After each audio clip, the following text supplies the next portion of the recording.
S'il y a bien une journée qui ne laisse personne indifférent, c'est bien le vendredi 13. Pour certains, c'est l'occasion de tenter sa chance, notamment au jeu d'argent. Pour d'autres, ce jour est synonyme de malheur. Mais surtout, difficile d'ignorer ce fameux vendredi 13. Multiples films en parlent, super cagnotte annoncée aux infos, jour de bonheur ou de malheur, tout le monde en parle. Voici en substance ce qu'évoque ce fameux vendredi 13.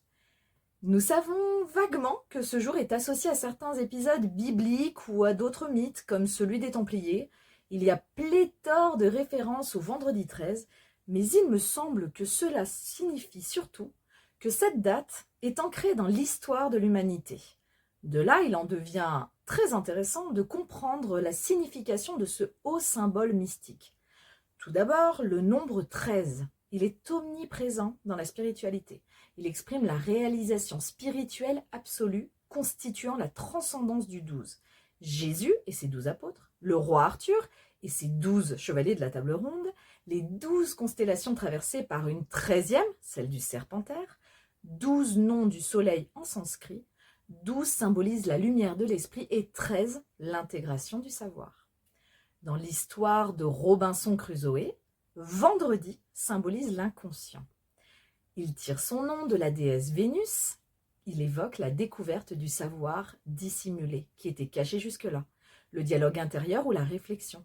Découvrir en soi cette connaissance tapie dans l'ombre mène à la pleine conscience, celle du caché et du connu. La vision du caché mène à la réalisation spirituelle. Telle est la signification pleine de vendredi 13. Ce message redondant et insistant est aussi celui des pleines lunes, des fêtes religieuses et autres solstices, calés sur la nature.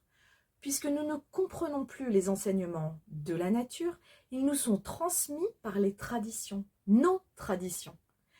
Tous les chemins mènent à Rome, tous les indices mènent à la conscience, pour qui médite sur sa propre connaissance.